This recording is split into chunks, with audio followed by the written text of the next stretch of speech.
আসসালামু আলাইকুম এটিসিবাসী, আশিকুর রহমান তুষার আছি আপনাদের সাথে।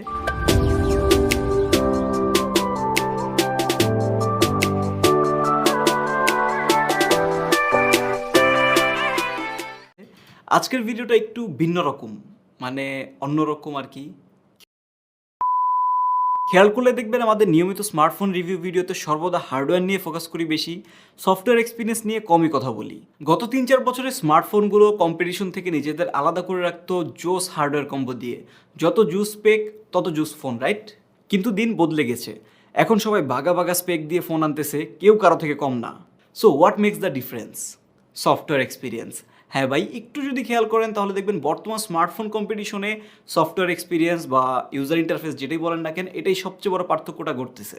এছাড়াও ব্র্যান্ডদের মধ্যে কে কতটা অচাপ সফটওয়্যার এক্সপিরিয়েন্স দিতে পারতেছে সেই লিস্টেও কিন্তু ব্যাপক পরিবর্তন দেখা যাচ্ছে।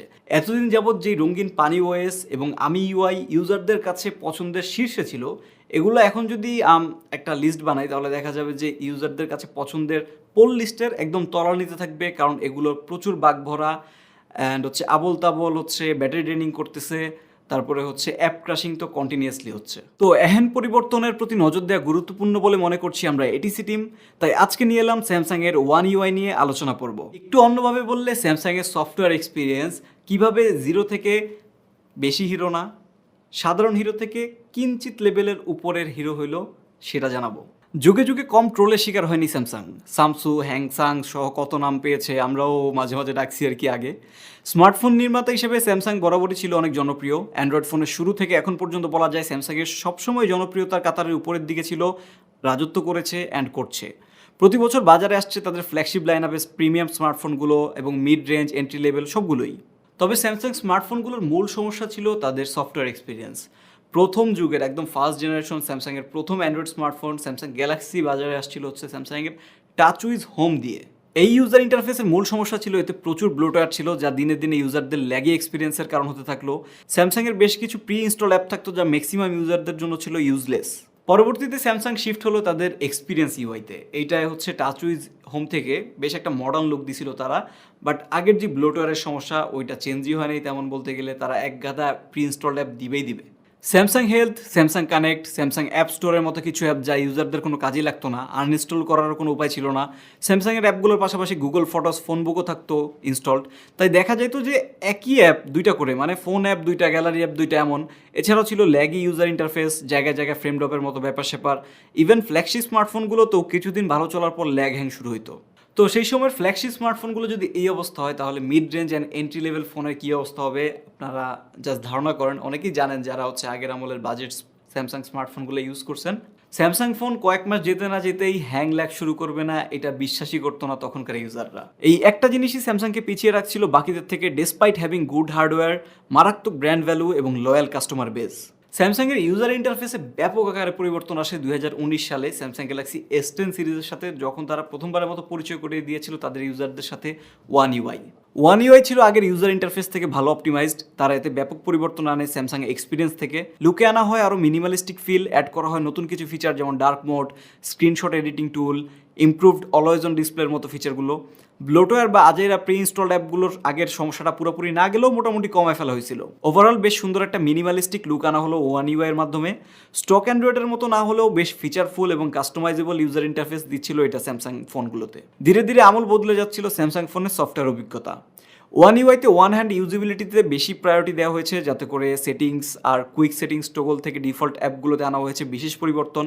স্যামসাংয়ের সুপার অ্যামোলেড স্ক্রিনের পূর্ণ মজা পেতে অ্যাড করা হয়েছিল ডার্ক মোড, যা ব্যাটারি সেভিংসেও ভূমিকা রাখে। এছাড়াও যারা নিজের পছন্দ মতো কাস্টমাইজেশন পছন্দ করেন তাদের জন্য ওয়ান ইউআই বেশ পারফেক্ট একটা ইউজার ইন্টারফেস বলা যায়। Call background change, always on display উইজেট সহ বেশ কিছু কাস্টমাইজেবল ফিচার আছে যা ইউজারদের আরও বেশি ফ্লেক্সিবিলিটি দেয় স্মার্টফোন পার্সোনালাইজেশনের জন্য। এরপর ওয়ান ইউআই ওয়ানকে আরেকটু বেশি রিফাইন করে তারা ওয়ান ইউআই 2.0 লঞ্চ করলো, যেটা সেকেন্ড জেনারেশন আর কি। যদিও এর মাঝখানে কিছু মাইনর আপডেট সহ ওয়ান ইউআই 1.5 আসছিল। সেকেন্ড জেনারেশন ওয়ান ইউআইতে অ্যাড হলো native screen recorder, dynamic lock screen যা আগের থেকেও বেশি কাস্টমাইজেবল সহ আরও কিছু টুকটাক আপডেট। ক্যামেরা ইউজার ইন্টারফেসেও আনা হলো বেশ কিছু পরিবর্তন। ওয়ান ইউআই 2.1 আপডেটে যোগ হলো স্ক্রিনের জন্য হাই রিফ্রেশ রেট, মানে 120 হার্জের সাপোর্ট। এছাড়াও অ্যাড হলো quick share, music share, additional camera মোডসের মতো ফিচারগুলো। এরপর লেটেস্ট অ্যান্ড্রয়েড 11-এর সাথে চলে আসে স্যামসাংয়ের লেটেস্ট ওয়ান ইউআই 3.0। অ্যান্ড আপনারা অনেকেই জানেন যে আমি পার্সোনালি হচ্ছে Samsung Galaxy note 20 ultra use করছি প্রায় 5-6 মাসের মতো। ওইটাতে আমি হচ্ছে One UI 2.0-তে ছিল, প্রথমে 2.5-এ ছিল মনে হয়, দেন আমি One UI 3.0-তে আপডেট দিয়েছিলাম অ্যান্ড খেলা সেখান থেকেই চেঞ্জ। এমন না যে One UI 3.0 একদম ওভারকিল টাইপের কিছু ছিল, এমন কিছু না, বাট অন্যান্য কম্পিটিটরসরা যখন হচ্ছে খরগোশের মতো দ্রুত দ্রুত কিছুক্ষণ দৌড়ায়া ঘুমায় পড়তেছিল, তখন স্যামসাংয়ের One UI 3.0 বা One UI যেটাই বলি না কেন, খরগোশের মতো হলে স্লোলি হলেও স্টেপ বাই স্টেপ লক্ষ্যের দিকে আগাচ্ছিল। নতুন আপডেটে অ্যাড হয় ট্রান্সলুসেন্ট নোটিফিকেশন প্যানেল, নতুন ভলিউম প্যানেল, নতুন উইজেটসের মতো ফিচার, অ্যানিমেশনগুলোকে করা হয়েছে আরও স্মুথ, নোটিফিকেশন শেডে আনা হয়েছে পরিবর্তন, নোটিফিকেশন শেড এখন ফুল স্ক্রিন কভার করে যা আগে করতো না। অ্যান্ড্রয়েড 11-এর ফিচার নোটিফিকেশন হিস্ট্রিটাও অ্যাড করা হয়েছে, অ্যাক্সিডেন্টলি ডিসমিস হয়ে যাওয়া নোটিফিকেশনগুলো সহজেই এই ফিচারের মাধ্যমে খুঁজে পাবেন। ফোন ব্যবহারের সময় পপ আপ নোটিফিকেশন নিয়েও আসা হয়েছে পরিবর্তন, এটা হচ্ছে অ্যান্ড্রয়েড 11-এর নেটিভ ফিচার। বাবল নোটিফিকেশন ফিচারের কল্যাণে আগের থেকে কম্প্যাক্ট ও মিনিমালিস্টিক মনে হবে পপ আপ নোটিফিকেশনগুলো, যা আগের থেকে কম জায়গা ব্যবহার করবে স্ক্রিনের, যদি অনেকে এটা পছন্দ করে না। আগে মেসেঞ্জার চ্যাটেরই ভালো লাগতেছিল, বাবলটা কেন জানি বিরক্ত লাগে। এছাড়াও কুইক সেটিংস টোগলসের সাথে অডিও প্লেয়ার ইউজ করার সুবিধা থাকছে One UI-তে এই নতুনটায়। শেয়ার টু স্ক্রিন, অর্থাৎ আমরা কোন ফাইল শেয়ারের সময় কোন অ্যাপ ব্যবহার করবো সেই অ্যাপ লিস্টে আপনার পছন্দ মতো অ্যাপ পিন করে রাখার ফিচারও আছে। হোম স্ক্রিনে থাকা কোনো অ্যাপের আইকন প্রেস করে হোল্ড করে রাখলে সেই অ্যাপের উইজেটগুলো হোম স্ক্রিনে প্লেস করার অপশন পাওয়া যায়, যেটা উইজেট প্লেসমেন্ট আরও সহজ করে তুলেছে। এছাড়াও ইমপ্রুভমেন্ট আনা হয়েছে লক স্ক্রিন উইজেট ব্যবহারেও, লক স্ক্রিনে থাকছে ডায়নামিক ওয়ালপেপার ব্যবহার করার সুযোগ, ডাবল ট্যাপ টু অ্যাওয়েকের মতো ফিচারের সাথে যুক্ত করা হয়েছে ডাবল ট্যাপ টু লক করার মতো ইউজফুল ফিচার। গ্যালারি থেকে যে কোনো ইমেজ ব্যবহার করা যাবে অলওয়েজ অন ডিসপ্লেতে, অথবা আপনি চাইলে ব্যবহার করতে পারেন স্যামসাং স্টোর থেকে নেওয়া পছন্দ মতো GIFs। কল স্ক্রিন কাস্টমাইজেশনে থাকছে লেআউট ও ব্যাকগ্রাউন্ড পরিবর্তনের সুবিধা। গ্যালারি অ্যাপে থাকছে রিভার্ট ফিচার, যা দিয়ে গ্যালারি অ্যাপ থেকে এডিটকৃত যে কোনো ছবি আবার রিভার্স করে অরিজিনাল ফাইলে পাওয়া সম্ভব, যেটা ইউজফুল ফিচার। এরপর স্যামসাং গ্যালাক্সি S21 সিরিজের সাথে তার নতুন আপডেট হিসেবে স্যামসাংয়ের One UI 3.1 দিচ্ছে, এটা যদি একটা মাইনর আপডেট 3.0 থেকে। এখন একটু মনোযোগ দিন, One UI 3.0 কিন্তু আসছিল অ্যান্ড্রয়েড 11-এর সাথে, এবং এখানেই মূল রহস্যটা। অন্যান্য স্মার্টফোন ব্র্যান্ডরা যেখানে অ্যান্ড্রয়েড 11-এর সাথে নিজেদের কাস্টম স্কিন মিলাতে একটা হাঁসফাঁস খাচ্ছিল, প্রচুর বাগ ভরা আপডেট দিচ্ছিল, অ্যান্ড হচ্ছে অলমোস্ট আনইউজেবল একটা এক্সপিরিয়েন্স কাস্টমারদের কাছে সেন্ড করতেছিল, সেই সময়ে One UI 3.0 মোটামুটি স্ট্যান্ডার্ড একটা অ্যান্ড্রয়েড 11 এক্সপিরিয়েন্স ডেলিভার করতে পারছে। ব্যাপারটা অনেকটা উভয়মুখী বিক্রিয়ার মতো, অন্যরা পিছিয়ে পড়তেছে, এই ব্যক্তি আগায় যাচ্ছে। দিন শেষে it's all about the correct timing. যখন কম্পিটিশনরা হারাচ্ছে কাস্টমারদের, ইভেন ফ্যানদের ভরসা, তখন স্যামসাং পুরোই জুস না হলেও কিঞ্চিত জুস সফটওয়্যার এক্সপিরিয়েন্স দিয়ে রিসেন্ট মার্কেট অনেকটাই ঘুরিয়ে দিচ্ছে। স্যামসাংয়ের বর্তমান সাফল্য যেমন মিড রেঞ্জ মার্কেটেও বেশ ভালো অংশ ধরে রাখার মতো অ্যাচিভমেন্টের পিছনে আছে এই One UI এর মতো বড় পদক্ষেপ। ওভারঅল One UI এর কারণে স্যামসাং স্মার্টফোন চালানোর পুরো এক্সপিরিয়েন্সটাই বদলে গিয়েছে আগের থেকে। আগের স্যামসাং এক্সপিরিয়েন্স UI এ যা সমস্যাগুলো ছিল সেগুলো এখন অধিকাংশই নেই। One UI এর সাথে স্যামসাং বেশ স্মুথ ইউজার এক্সপিরিয়েন্স দিতে সক্ষম হয়েছে আমার কাছে মনে হচ্ছে। স্যামসাংয়ের এই ইউজার ইন্টারফেস ইভলিউশন থেকে আপনারা একটু ক্লিয়ার পিকচার পাবেন যে একটা স্মার্টফোনের জন্য ভালো সফটওয়্যার অপটিমাইজেশন কতটা গুরুত্বপূর্ণ। জাস্ট পুরাই জুস লেভেলের হার্ডওয়্যার দিলেই হয় না, এটার ব্যাকআপ দেওয়ার জন্য একটা স্ট্রং সফটওয়্যার এক্সপিরিয়েন্স থাকা অবশ্যই উচিত একটা ভালো স্মার্টফোন বলতে হলে। যেই স্যামসাংকে সামসু হ্যাংসাং ডাকা হতো, সেই স্যামসাং One UI এর কল্যাণে এখনকার ফ্ল্যাগশিপ তো বটেই, মিড রেঞ্জ ফোনগুলো তো ভালো একটা ইউজার এক্সপিরিয়েন্স ডেলিভার করতে পারতেছে ইউজারদের কাছে।